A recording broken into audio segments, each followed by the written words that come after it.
So নমস্কাৰ আপোনালোক সকলোকে মোৰ এই ম্যাথছ উইথ হিৰক ইউটিউব চেনেলটোলৈ পুনৰবাৰ স্বাগতম জনাইছো। আশা কৰোঁ আপোনালোক সকলোৱে ভালে আছে। তো আজিৰ ভিডিঅ'টিত মই Assam police SI previous year পেপাৰত যিখিনি ম্যাথছৰ কুৱেশ্যন আহি গৈছে তো সেইখিনি মই সলিউশন কৰি দিম। আশা কৰোঁ সকলোৱে ভিডিঅ'টো সম্পূৰ্ণৰূপে শেষলৈ চাব। ইয়াত ফাৰ্ষ্ট কুৱেশ্যন দিয়া আছে তিনিটা দোলক 9 মিনিট 12 মিনিট আৰু 15 মিনিট সময়ৰ মূৰে মূৰে দুলি থাকে। ৰাতিপুৱা 9 বজাত সিহঁতে একেলগে দুলিলে আকৌ কোন সময়ত সিহঁতে একেলগে দুলিব। তো অপশন এ দিয়া আছে 3 AM, অপশন বি দিয়া আছে 12 PM, অপশন সি দিয়া আছে 10 AM আৰু অপশন ডি দিয়া আছে 2 PM। তো ইয়াৰ সলিউশন হ'ল বেসিক্যালি এনেকুৱা ধৰণৰ কুৱেশ্যনত আমি এলসিয়াম ল'ব লাগে। তো ইয়াত দিয়া আছে 9 12 15 আৰু 9 12 15 যদি আমি এলসিয়াম লওঁ 3 रे 3 बार 3 4 गुण 12 3 5 गुण 15 तो एलसीएम किमान হ'ব 3 * 3 * 4 * 5 तो এইখিনি যদি আমি মাল্টিপ্লাই কৰো 3 3 গুণ 9 9 4 গুণ 37 37 5 গুণ 180 মিনিট আৰু এই মিনিটটো যদি আমি ঘন্টালৈ কনভাৰ্ট কৰো তো আমি নিশ্চয় কিৰে 60 ৰে হৰণ কৰিব লাগিব। তো 0 0 ক্যান্সেল 6 দি 18 3 বাৰ তো 3 আৱাৰ। তো ৰাতিপুৱা 9 বজাত সিহঁতে একেলগে দুলিলে আকৌ কোন সময়ত সিহঁতে একেলগে দুলিব মানে 3 ঘণ্টা পিছত আকৌ একেলগে দুলিব। তো 9 AM ৰ লগত আমি 3 আৱাৰটো যদি প্লাস কৰি দিও তো কি হ'ব 12 PM। তো ইয়াৰ आंसर হৈছে অপশন বি। তো আশা কৰো সকলোৱে 1 নম্বৰ কোৱেশ্চনটো ভালদৰে বুজি পাইছে। তো 9 12 15 ৰ এলসিয়াম কিমান 180 মিনিট আৰু 180 মিনিটটোক যদি আমি কি কৰো ঘন্টালৈ কনভাৰ্ট কৰো 60 ৰে হৰণ তো 3 আৱাৰ 9 বজাত সিহঁতে একেলগে দুলিলে তো 9 বজাৰ পিছত 3 ঘণ্টা পিছত দুলিব তো 9 + 3 12 আৰু 12 PM ইয়াৰ কাৰেক্ট आंसर হ'ব। তো আশা কৰো সকলোৱে এইটো বুজি পাইছে। তো নেক্সট কোৱেশ্চন এটা ইলেকশ্যনত বিজয়ী হোৱাজনে 70% ভোট পায় আৰু বিজয়ী হোৱাজনৰ আৰু পৰাজয় হোৱাজনৰ ভোটৰ পাৰ্থক্য 40,000 হলে পৰাজয় হোৱাজনে কিমানটা ভোট পাইছিল। তো এনেকুৱা কোৱেশ্চন আমি ৰেশিও মেথডত সলিউশন কৰিব পাৰো। তো লেট আমি ধৰি ললো ভোট টোটাল ভোট আছিল 100টা আৰু ইয়াৰ উইনাৰ আৰু এজন উইনাৰ আৰু এজন কি পৰাজয় মানে ডিফিট হৈছিল। তো উইনাৰ আৰু ডি বুলি ইয়াত লিখি ললো। তো উইনাৰ জনে কিমান পাৰ্সেন্ট ভোট পায় 70%। তো 70% মানে কি উইনাৰ জনে 100টা ভোটৰ 70টা পায়। তো যোনজন বিজয়ী হৈছে তো বিজয়ী জনে কিমান যোনজন পৰাজয় হৈছে পৰাজয় জনে কিমান পাব 30টা আৰু 70 আৰু 30 ৰ মাজত ডিফাৰেন্স কিমান পাম আমি 40 পাম আৰু এই 40 ইয়াত কিন্তু ৰিয়েলত অৰিজিনালি প্ৰশ্নত কিমান দিয়া আছে 40,000। তো 40 ৰ মান যদি 40,000 হয় তো আমি ইয়াৰ পৰা 1 ৰ ভ্যালু উলাব পাৰো। 1 ৰ মান কিমান হ'ব 40 ৰে আমি 40,000 ক কি হৰণ কৰিম 0 0 ক্যান্সেল তো ইয়াত কিমান ৰব 4 ৰে 4000 ক 1000 বাৰ তো 1 ৰ ভ্যালু কিমান পালো 1000। তো আমাক ইয়াত কি সুধিছিল পৰাজয় হোৱাজনে কিমানটা ভোট পাইছিল। তো 30 * কি 1000 যদি কৰো আমি 30 * যদি 1000 কৰো কিমান পাম আমি 30,000। তো ইয়াৰ অপশন এ টো হ'ব কাৰেক্ট आंसर। তো বেলেগ একো নাই আমি ৰেশিও মেথড ইউজ কৰিছো। সাপোজ ধৰি ললো কেইটা ভোট আছিল 100টা তো বিজয়ীজনে 70% পায় মানে 70টা ভোট পায় আৰু যোনজন পৰাজয় হৈছে 30% ভোট পাব নিশ্চয় মানে 30টা আৰু 70 আৰু 30 ৰ মাজত ডিফাৰেন্স কিমান 40 আৰু অৰিজিনালি কোৱেশ্চনত কিমান দিয়া আছে 40,000। তো 40 ৰ মান যদি 40,000 হয় 40 ৰ মান যদি 40,000 হয় তো 1 ৰ মান কিমান হ'ব 1000। তো 1 ৰ মান 1000 তো 30 ৰ মান কিমান 30 * 1000 কৰিলে আমি 30,000 পাম। যেহেতুকে আমাক পৰাজয় হোৱাজনে কিমানটা ভোট পাইছিল সুধিছে তো ইয়াৰ কাৰেক্ট অপশন কাৰেক্ট आंसर হ'ব অপশন এ। তো আশা কৰো সকলোৱে 2 নম্বৰ কোৱেশ্চনটো ভালদৰে বুজি পাইছে। তো নেক্সট কোৱেশ্চন হোষ্টেলত 50 জন ছাত্ৰ আছে আৰু তাত গৰাকীয়ে শাক-পাচলিৰ নামত মাহে 5000 টকা মা মছলা 3000 টকা আৰু গেছৰ বাবে 6500 টকা খৰচ কৰিলে গৰাকীয়ে প্ৰতিজন ছাত্ৰৰ নামত মাহিলী খৰচ কৰা ধনৰ পৰিমাণ কিমান। তো অপশন এ দিয়া আছে 310, অপশন বি দিয়া আছে 335, অপশন সি দিয়া আছে 290 আৰু অপশন ডি দিয়া আছে 350। তো আমি চাও শাক-পাচলি যদি আমি ভেজিটেবল চাও মানে শাক-পাচলিৰ নামত কিমান খৰচ গৈছে 5000 টকা। तार पिছত যদি আমি মা মছলা আমি স্পাইसेस বুলি লিখিব পাৰো তো মা মছলাৰ নামত কিমান খৰচ গৈছে 3000 টকা तार पिছত যদি চাও গ্যাসৰ বাবে তো ইয়াত গ্যাস বুলি লিখি দিলো গ্যাসৰ বাবে কিমান খৰচ গৈছে 6500 টকা তো এইখিনি আমি যোগ কৰিলে টোটাল খৰচটো পাম আৰু ইয়াত খুদিছে গৰাকীয়ে প্ৰতিজন ছাত্ৰৰ নামত মাহিলি খৰচ কৰা ধনৰ পৰিমাণ কিমান তো টোটাল কৰি পেলাই আমি 50 দি যদি হৰণ কৰি দিও তেনেহলে প্ৰতিজন ছাত্ৰৰ পৰা কেই টকা গৰাকীয়ে লৈছে হেতু ওলাই পৰিব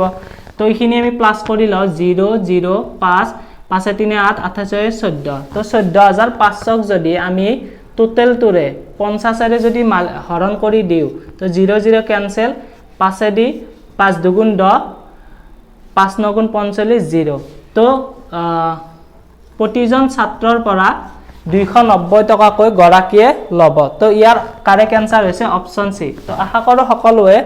3 নম্বৰ কোৱেশ্চনৰ আনসাৰটো ভালদৰে বুজি পাইছে বেলেগ একো নাই ভেজিটেবলত খৰচ গৈছে 5000 স্পাইसेसত 3000 গ্যাসত 6500 ইখিনি আমি টোটাল কৰি লম আৰু ইয়াত মুঠ ছাত্ৰ কিমান আছে 50 জন তো 50 ৰে আমি ডিভাইড কৰি দিম 50 ৰে ডিভাইড কৰিলে আমি 290 পাম তো পাৰ ষ্টুডেন্টৰ পৰা গৰাকীজনে 290 টকা কৈ লব তো এইটো ইয়াৰ আনসাৰ তো নেক্সট কোৱেশ্চন চাও আমি এজনী ছোৱালীয়ে 6 কিলোমিটাৰ পাৰ আৱাৰ বেগত স্কুললৈ যাওতে সময় লাগে 24 মিনিট উভতি আওতে 12 কিলোমিটাৰ পাৰ আৱাৰ বেগত আহিলে কিমান সময় লাগিব তো ইয়াৰ অপচন এ দিয়া আছে 48 মিনিট অপচন বি দিয়া আছে 18 মিনিট অপচন সি দিয়া আছে 12 মিনিট আৰু অপচন দিয়া আছে 2 মিনিট তো এটো আমি লজিক্যালি সলভ কৰিব পাৰো ছোৱালীজনী স্কুললৈ যাওতে স্পিড আছিল 6 কিলোমিটাৰ পাৰ আৱাৰ আৰু আহোতে স্পিড হৈছে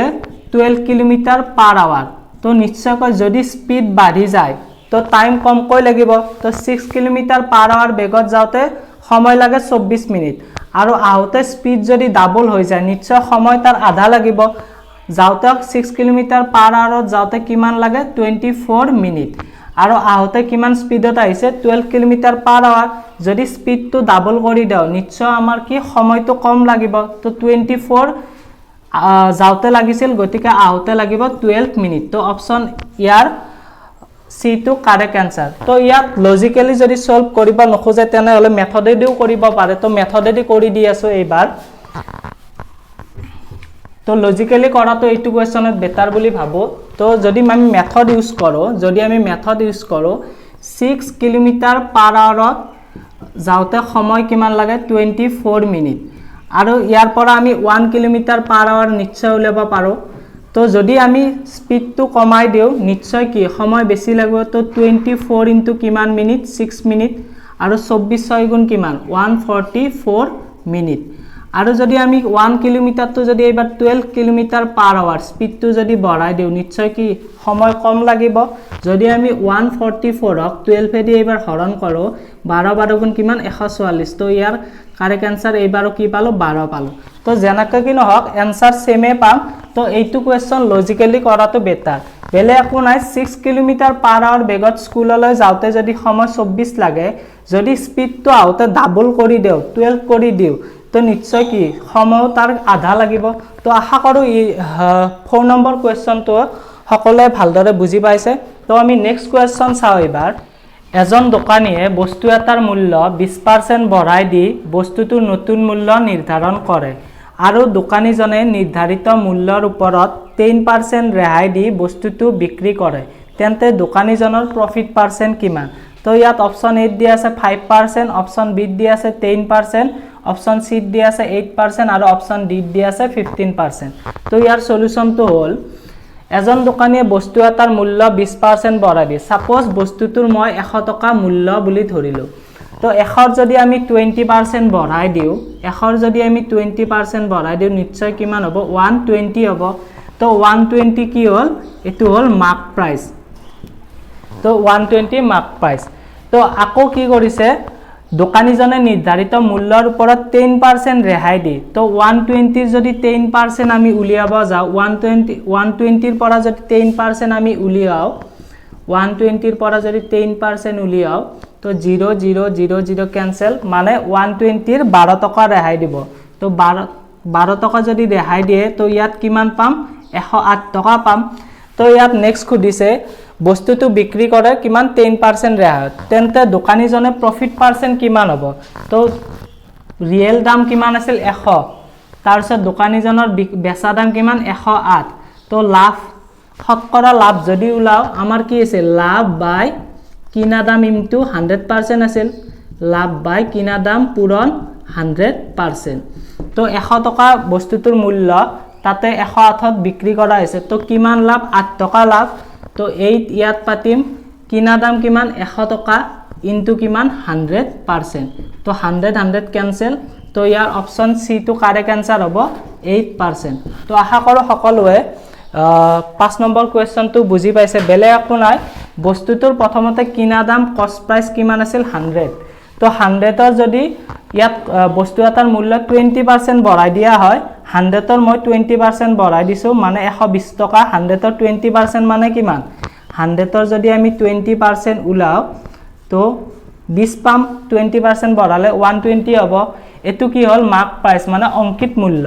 আৰু যদি আমি নেক্সট টাইম কি দোকানীজনে নিৰ্ধাৰিত মূল্যৰ ওপৰত 10% ৰেহাই দি বস্তুটো বিক্ৰী কৰে 120 যদি 10% উলিয়াও কেই টকা 12 টকা তো 120 ৰ 12 মাইনাস কিমান 108 তো বস্তুটোৰ কিনা দাম আছিল 100 বিক্ৰী দাম কিমান হল 108 তো 8 টকা লাভ কিমানৰ ওপৰত কিনা দাম তলত 100 ইনটু 100% 100 ক্যান্সেল তো ইয়াৰ অপচন সি তো হ'ব কাৰেক্ট आंसर তো আশা কৰো 5 নম্বৰটো সকলোৱে বুজি পাইছে তো নেক্সট কোৱেশ্চন চাও আমি যদি এ অকলে এটা কাম 12 দিনত আৰু বি অকলে সেই কামটো 24 দিনত সমাপ্ত কৰে তেন্তে দুয়ে মিলি কামটো সম্পূৰ্ণ কৰিবলৈ কিমান দিন সময় লাগিব তো অপচন এ দিয়া আছে 2 ডেজ অপচন বি দিয়া আছে 8 ডেজ অপচন সি দিয়া আছে 4 ডেজ আৰু অপচন ডি দিয়া আছে 5 ডেজ তো ইয়াৰ সলিউশনটো হ'ল আমাক কি দিয়া আছে এ এটা কাম কিমান দিনত কৰে 12 দিনত 12 ডেজত আৰু বি এটা কাম কিমান দিনত কৰে সেই কামটো কিমান দিন লাগে 24 দিনত কৰে তো আমি টোটাল কাম যদি উলিয়াব লাগে 12 আৰু 24 ৰ কি লম ইয়াত এলসিএম লম তো ইয়াৰ 20 12 আৰু 24 ৰ এলসিএম কিমান 24 তো 24 টো হল কিমান টোটাল ওয়াৰ্ক আৰু 12 দি যদি 24 ক হৰণ কৰো দুইবাৰ যায় আৰু 24 দি যদি 24 ক হৰণ কৰো একবাৰ যাম তো এৰ এফিসিয়েন্সি কিমান 2 আৰু বিৰ এফিসিয়েন্সি কিমান 1 তো বেলে একো নাই টোটাল ওয়াৰ্কক যদি আমি ডেইছে দি হৰণ কৰো আমি কি পাও এফিসিয়েন্সি পাও তো টোটাল ওয়াৰ্ক কিমান আছিল 24 12 দি যদি হৰণ কৰো তো এৰ এফিসিয়েন্সি কিমান 2 এৰ এফিসিয়েন্সি 2 আৰু বিৰ এফিসিয়েন্সি কিমান 1 অৰ্থাৎ 24 টা কাম কৰিবলৈ এক কিমান দিন লাগে 12 দিন লাগে আৰু বি কিমান দিন লাগে 24 দিন তো দুয়ে যদি লগ লাগে 2 প্লাস যদি 1 করো 2 প্লাস 1 করিলে নিশ্চয় কি পাম 3 পাম আৰু টোটাল ওয়াৰ্ক কিমান 24 আৰু 2 যদি লগ লাগি কামটো কৰে 3 দি 24 ক কেইবাৰ 8 তো ইয়াৰ কাৰেক্ট অপশন হ'ব অপশন বি তো এ আৰু বি যদি লগ লাগি কামটো সমাপ্ত কৰে তেনে হলে 8 দিন লাগিব তো এইটোৱে হল ইয়াৰ आंसर তো আশা কৰো সকলোৱে 6 নম্বৰ কোৱেশ্চনটো ভালদৰে বুজি পাইছে তো আমি নেক্সট কোৱেশ্চন চাও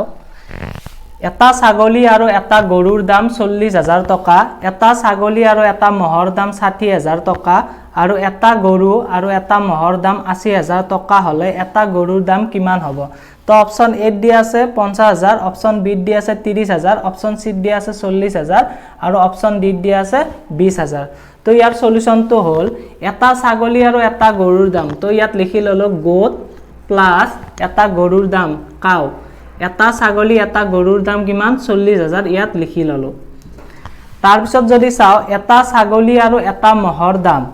তো এটা ছাগলী গোট প্লাস এটা মহৰ দাম বাফলো তো এটা ছাগলী আৰু এটা মহৰ দাম কিমান 60000 টকা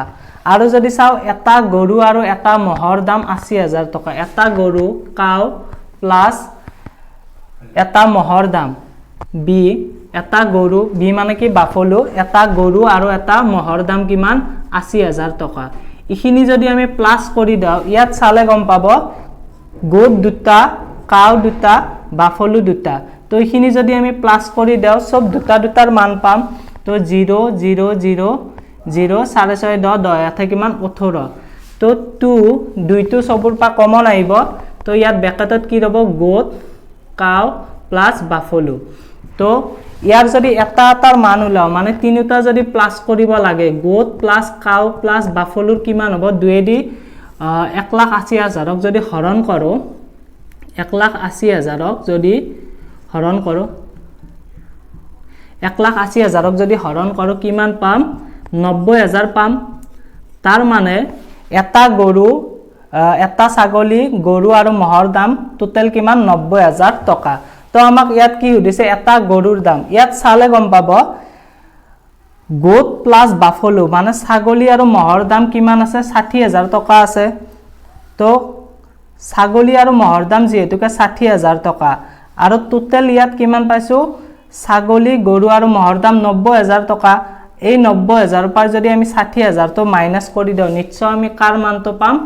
কাউৰ মানটো পাম তো ইয়াত কি কৰিম 90,000 মাইনাস কিমান 60,000 তো আমি কিমান পাম 30,000 তো অপশন বি ইয়াৰ কাৰেক্ট आंसर তো আশা কৰো সকলোৱে কোৱেশ্চন নম্বৰ 7 টো বুজি পাইছে বেলে একো নাই গোট প্লাস কাউ 40,000 গোট plus Buffalo 60,000 cow plus Buffalo 80,000 আৰু ইখিনি প্লাস কৰিছো প্লাস কৰি আমি গোট কাউ আৰু বাফলোৰ মান উলিয়াইছো তো 90,000 ৰ পৰা আমি গোট প্লাস বাফলো 60,000 মাইনাস কৰিছো তো ইয়াৰ কাৰেক্ট आंसर অপশন বি কিমান 30,000 তো নেক্সট কোৱেশ্চন চাও আমি যদি এটা সংখ্যাৰ লগত 24 যোগ কৰিলে সেই সংখ্যাটোৰ 110% হয় তেন্তে সংখ্যাটো কি অপশন এ দিয়া আছে 40 অপশন বি দিয়া আছে 24 অপশন সি দিয়া আছে 240 আৰু অপশন ডি দিয়া আছে 120 তো ইয়াৰ সলিউশন হল আমি যদি এটা সংখ্যা ধৰি লও x বুলি আৰু তাৰ লগত কিমান যোগ কৰিব দিছে 24 তো কি হয় সেই সংখ্যাটোৰ 110% সেই সংখ্যাটো মানে কি x ৰ কিমান পাৰ্সেন্ট 110% মানে 110 তো এখিনি যদি আমি সলিউশন কৰো 100 টো ইয়াত আহিব 100 into x plus 24 আৰু ইয়াত কি 110x 100 দি যদি মাল্টিপ্লাই কৰো 24 into 100 কৰিলে কি পাম 2400 পাম আৰু ইয়াত কিমান 110x আৰু 2400 তো ইয়াতে থাকিল 100 টো যদি হেইফালে নেও 110x minus 100x তো ইয়াত কি পাম 10x পাম আৰু ইয়াত কি আছিল 2400 00 ক্যান্সেল তো x ৰ মান কিমান পালো 240 তো ইয়াৰ কারেক্ট आंसर হ'ব অপশন সি তো বেলে একো নাই এটা সংখ্যা আমি ধৰি লৈছো x আৰু x ৰ লগত কি যোগ কৰিছো 24 আৰু ইয়াত কৈছে সেই সংখ্যাটোৰ 110% সেই সংখ্যাটো কি x ৰ 110% মানে কি 100 ভাগৰ 110 আৰু 100 তো বজ্ৰগুণন কৰিছো 100 into x plus 24 আৰু ইয়াত 110x 100 into x কৰিলে 100x পাম 100 into 24 কৰিলে 2400 পাম আৰু এটা 110x 2400 তো ইয়াত তো 100 তো যদি হেইফালে নেও 110x minus কি 100x তো ইয়াত কিমান পাম 10x পাম ইয়াত কিমান আছে 2400 তো 00 ক্যান্সেল তো x equal to 240 তো আশা কৰো ইয়াৰ কাৰেক্ট आंसर হ'ব অপশন সি তো আশা কৰো 8 নম্বৰ কোৱেশ্চন তো সকলোৱে ভালদৰে বুজি পাইছে তো নেক্সট কোৱেশ্চন চাও আমি তো 4 জনী ছাত্ৰী আৰু কেইজনমান ছাত্ৰৰ গড় বয়স 12 কেৱল ছাত্ৰী কেইজনীৰ গড় বয়স 10 আৰু কেৱল ছাত্ৰ কেইজনৰ গড় বয়স 16 হলে ছাত্ৰ কিমান আছিল তো ইয়াৰ সলিউশন হল আমি 4 জনী ছাত্ৰ আৰু কেইজনমান ছাত্ৰৰ গড় বয়স যেহেতু 12 দিয়া আছে আমি টোটাল এজ টু উলে লম টোটাল এজ অফ এতে g plus b বুলি দিলো মানে লৰা আৰু ছোৱালী তো টোটাল এজ কেনেকৈ আমি যোনটো আমাৰ গড় দিয়া আছে গড়টোৰ লগত যিমান কেইজনী ছাত্ৰী আৰু ছাত্ৰ যেহেতুকে দিয়া না আমি x বুলি ধৰি লম তো হিখিনি আমি মাল্টিপ্লাই কৰিম তাৰ মানে 12 into 4 plus x কৰিলে আমি total age of girl plus বয়স পাম আৰু যদি আমি ছাত্ৰী কেইজনীৰ গড় বয়স 10 দিয়া আছে যদি total age of only girls উলাও টোটাল এজ অফ g বুলি দিলো তো ছাত্ৰী 10 কেইজনী আছিল 4 জনী 4 into কি কৰিম 10 মানে 40 পাম আৰু টোটাল এজ অফ ছাত্ৰ কেইজনৰ গড় বয়স কিমান আছিল 16 তো ইয়াত লিখি ললো টোটাল এজ অফ বয়স তো কিমান পাম ইয়াত 16x বুলি দিলো যেহেতুকে ইয়াত ছাত্ৰৰ সংখ্যাটো আমাক উলিয়াব দিছে তো নেক্সট আমি কি কৰিম টোটাল এজ অফ বয়স আৰু টোটাল এজ অফ গার্লস সমান কি হ'ব total age of girl plus বয়স তো ইয়াত লিখি ললো 40 plus 16x equal to 12 into 4 plus x তো ইয়াত কি কৰিম 12 4 গুণ 48 12x তাৰপিছত 40 যোগ 16x তো 16x 12x যদি বাওফালে আনো 12x মাইনাস হ'ব তো 48 minus 40 16 পাই 12 গলে কিমান 4x 48 ৰ পৰা 40 গলে 8 তো x equal to কিমান 4 ৰে 8 দুই বাৰ তো ইয়াৰ কাৰেক্ট आंसर হৈ গল অপচন এ 2 তো আশা কৰো 9 নম্বৰ কোৱেশ্চনটো সকলোৱে ভালদৰে বুজি পাইছে তো নেক্সট কোৱেশ্চন চাও আমি যদি 1 2 3 4 1 3 ৰে বিভাজ্য হয় তেন্তে এৰ সৰ্বনিম্ন মান কি হ'ব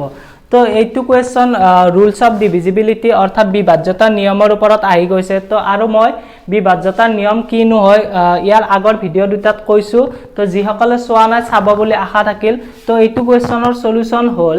1 2 3 4 1 3 ৰেনো কি দৰে বিভাজ্য হয় চেক কৰিব লাগিলে আমি কি কৰো 1 2 3 4 a আৰু এৰ ইয়াত কি পাতিম সৰ্বনিম্ন পাম তো সৰ্বনিম্ন মান পাতিম তো অপশন চাইও আমি কি কৰিব পাৰো आंसर আনিব পাৰো তো 1 2 3 3 3 6 6 4 10 আৰু ইয়াত সর্বনিম্ন মান ইয়াত কি আছে 8 আছে 8 যদি পাথো 18 হ'ব 3 ৰেও 18ক যায় কিন্তু ইয়াত 8তকৈ কিবা সৰু আছে নেকি চাম নেক্সট চালো আমি 5 আছে 1 2 3 3 3 6 6 4 10 10 পাছে কিমান 15 3 ৰেও 15ক যায় কিন্তু তাতকৈ সৰু আছে নেকি চাম যদি আমি 1 2 3 3 3 6 6 4 10 10 3 কিমান 13 অপশন সি টু যদি চাও 3 ৰে 13ক না যায় গটিকে অপশন সি টু ক্যান্সেল আৰু অপশন ডি ত আছে 2 1 2 3 3 3 6 6 4 10 10 2 কিমান 12 3 ৰে 12ক যায় গটিকে অপশন ডি টু ইয়াৰ কাৰেক্ট आंसर হ'ব কাৰণ কিয় অপশন ডি 2 আছে আৰু অপশন এ 8 আছে আৰু অপশন বি 5 আছে আৰু আমাক কোৱেশ্চনত খোদা হৈছে এর সর্বনিম্ন মান কি হ'ব তো এর সর্বনিম্ন মান ইয়াত কি আছে 2 আছে তো অপশন ডি 2 হ'ব ইয়াৰ কাৰেক্ট आंसर তো আশা কৰো সকলোৱে কোৱেশ্চন নম্বৰ 10 টো বুজি পাইছে তো যি সকলে বিভাজ্যতা নিয়মখিনি সোৱা নাই বা নাজানে তেহে সকলে আগৰ ভিডিওত দিয়া আছে তো চাবা বুলি আশা থাকিল তো আজিলৈ ইমানে তো আকৌ লগ পাম নেক্সট এটা ভিডিওত অন্য এটা টপিকৰ সৈতে ধন্যবাদ